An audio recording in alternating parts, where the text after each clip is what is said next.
Noong natanggap ni San Pablo Apostol doon sa ating unang pagbasa, ang dakilang pag-ibig ng Diyos, ang Espiritong Banal na tumawag sa Kanya,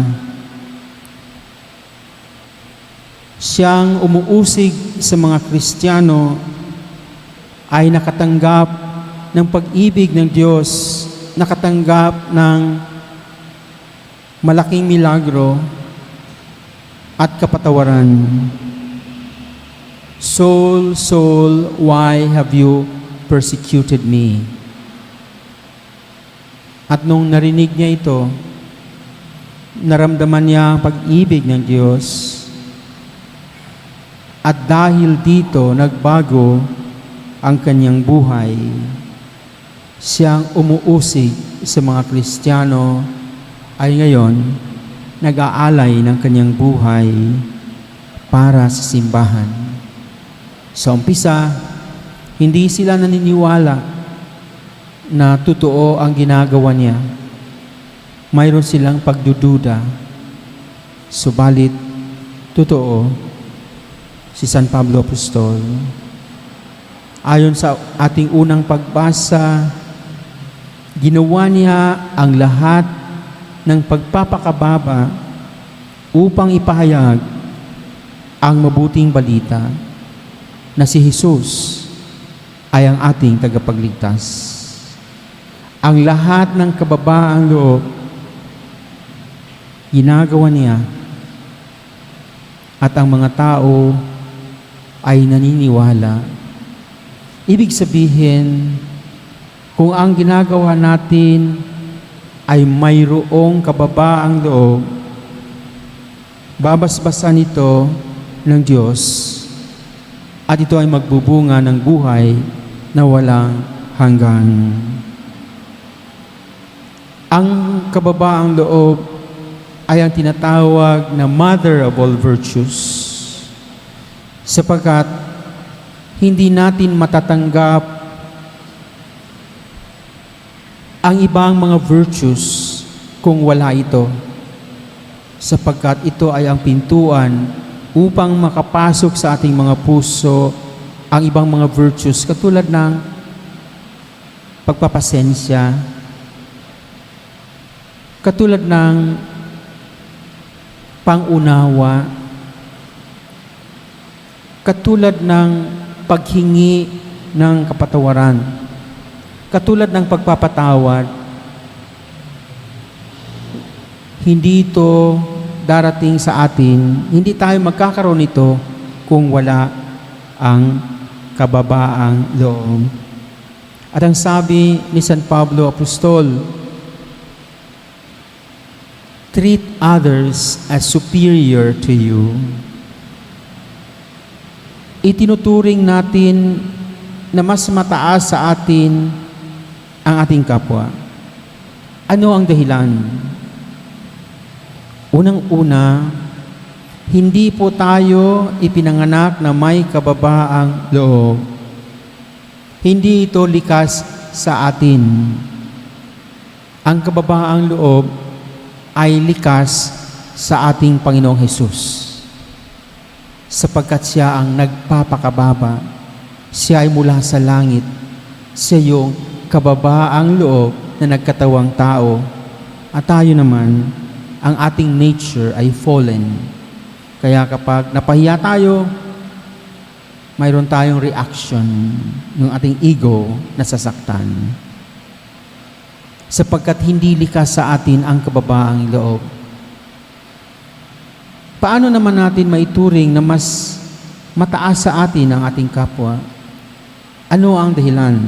Una, yung ating kapwa ay mayroon silang mga virtues, mga magandang pag-uugali, mayroon silang mga good qualities na wala tayo. Pangalawa, yung ating kapwa, ating kasambahay, ay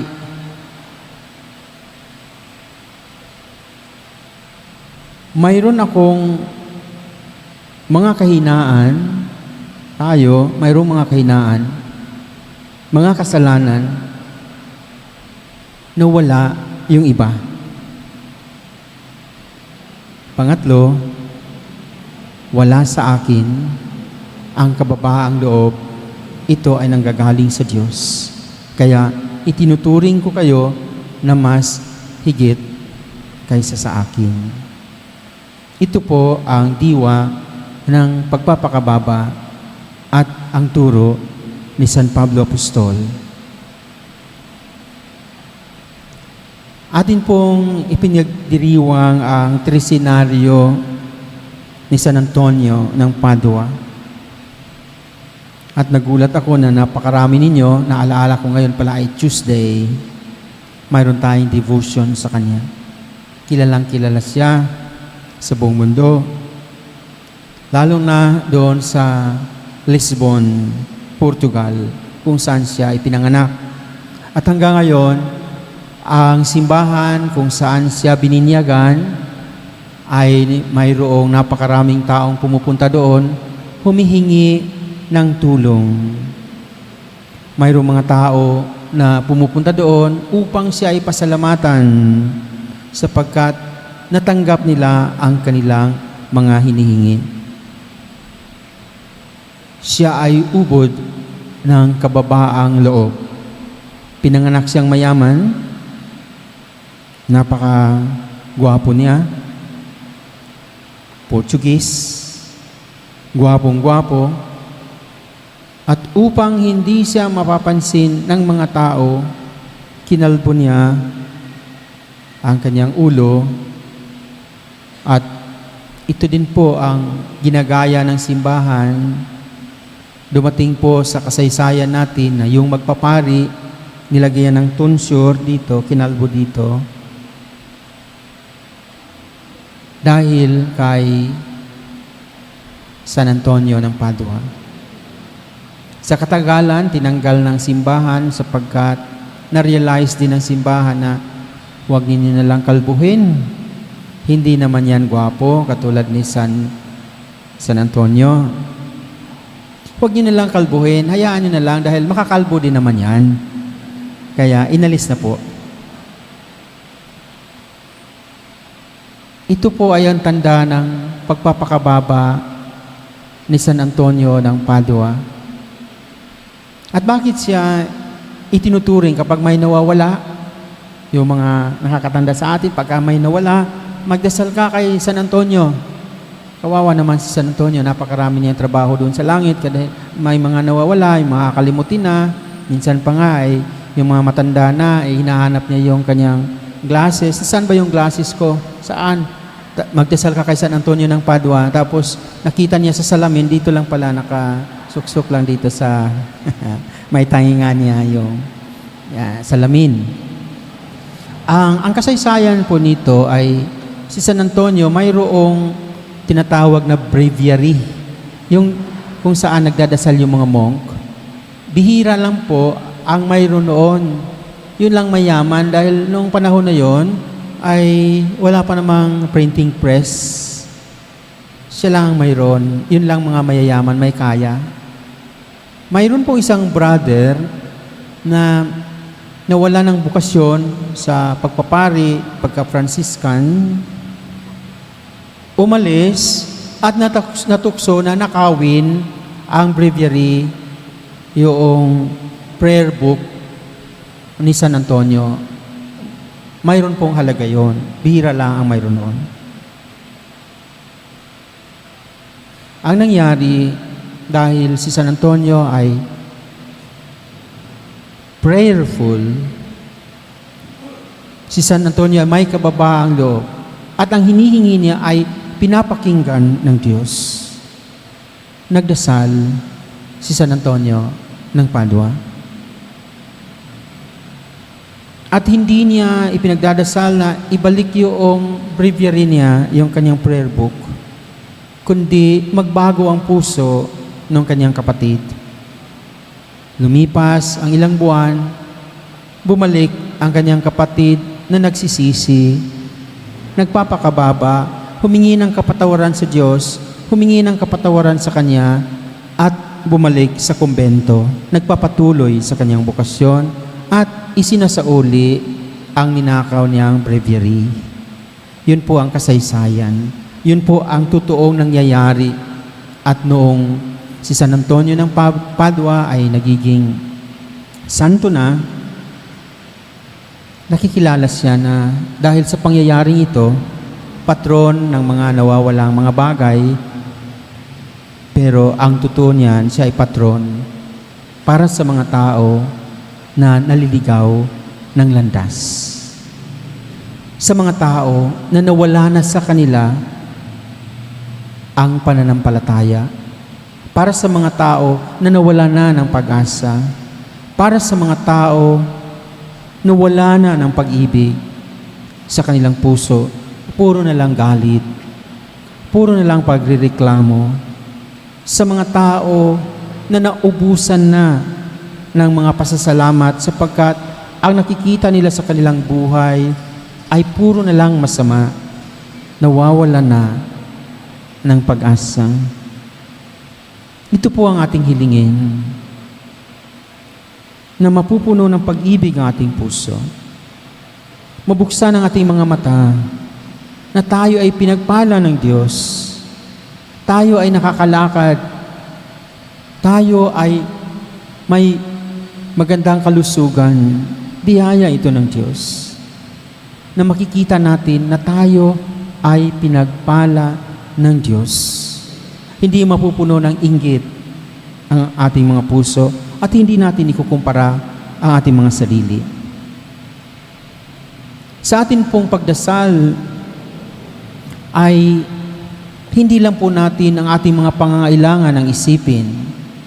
Isipin po natin ang iba. Kaya mayroon pong isang babae, dalawa silang magkakapatid. Narinig niya ang homilya ng pari. Huwag kayong magdasal para lang sa sarili. Ang dinadasal niya kay San Antonio, tulungan naman siya na mahanap na niya ang kanyang magiging better half, magiging husband. Lagi niya itong dinadasal, ipagkaloob mo po sa akin ang lalaki na may kababaang loob, ang lalaki na para sa akin. At narinig naman niya sa humilya ng pari, huwag kayong magdasal para sa sarili ninyo.